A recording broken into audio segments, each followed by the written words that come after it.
Hi, it's me, Galen. Galen's got Parkinson's. This is the first of a proper series that we're going to run over time, and I'm going to look at heroes of the gaming, wargaming, role-playing, Dungeons and Dragons genre.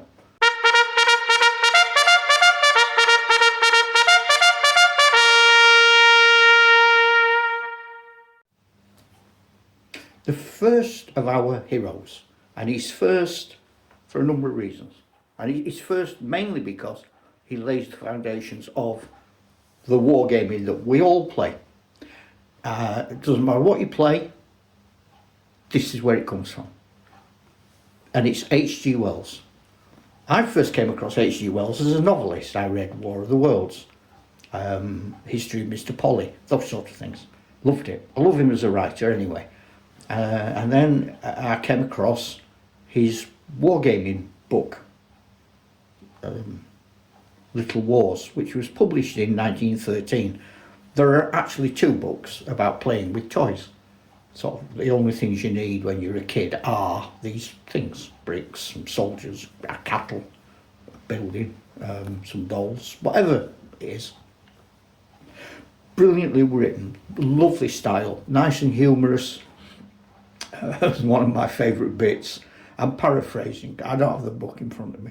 I'm paraphrasing, but he's talking about he's expanded his wargaming now. He's run out of room on the carpet where he plays, but luckily he discovers a room in his house that's perfect to turn into an entire world, where the carpet can be the hills, or bedding, and the rivers can be made out of different coloured cloth, and he's got everything laid out in his mind. And then he says, except that there were two lodgers in that room, and I've had them evicted.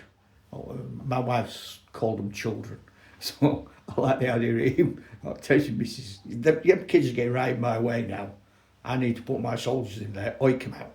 I'm sure that's anecdotal, and I've paraphrased that quite dramatically.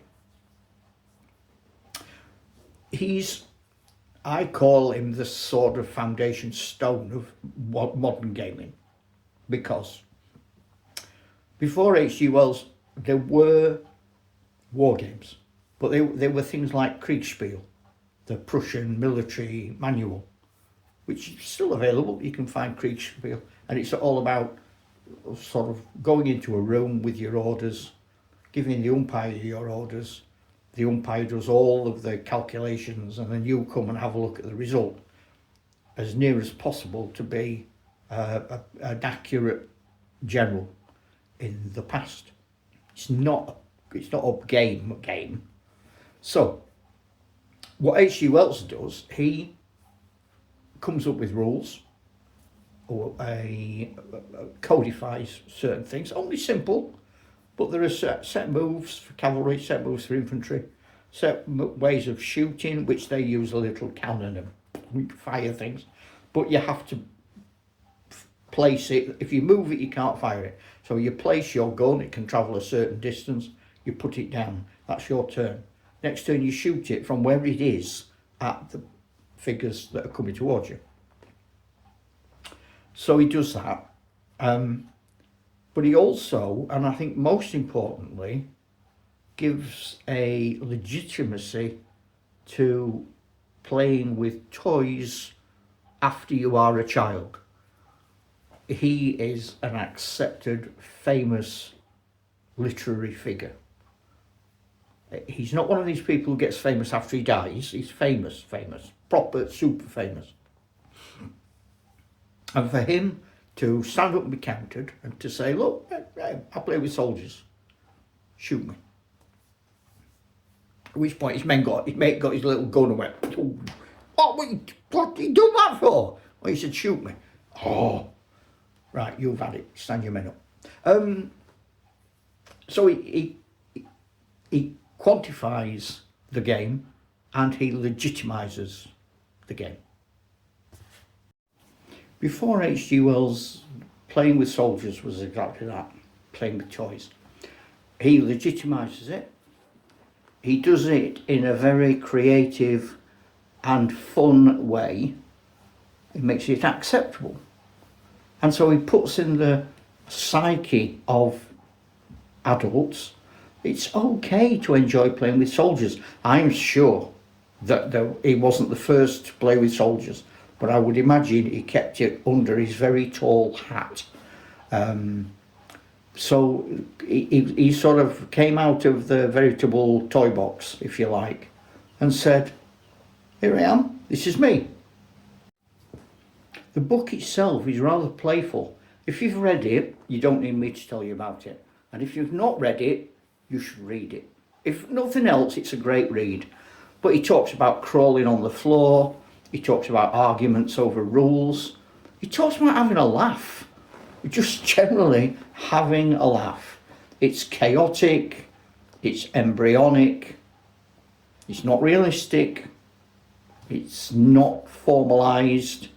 He doesn't try and formalise it. He doesn't try and then start to publish rule sets or do this or do that. What he is endorsing is the fact that you can have an awful lot of fun with your mates playing like this. That's brilliantly insightful and brilliantly mad. And I love him all the more for that. Great, great, great man. What he doesn't do is he doesn't come up with any competitive idea of what this is going to be. He doesn't come up with any commercial view of what this is going to be. And he doesn't come up with systems that would be in isolation from anything else. All he says is, they're your soldiers, you can play with them. I'll tell you what I do, but to be honest, whatever you do is right, because you're playing. You're just playing like you were when you were a kid. Enjoy it. So he doesn't impose anything. He's a foundation stone, the keystone, upon which lots and lots of other people, some we know about, some we don't, some are famous, some are not, some are us, who are going to take the hobby to the next step. Yeah, H.G. Wells, first award. Well done, that man. Have a salute. Ta-da, Chuck.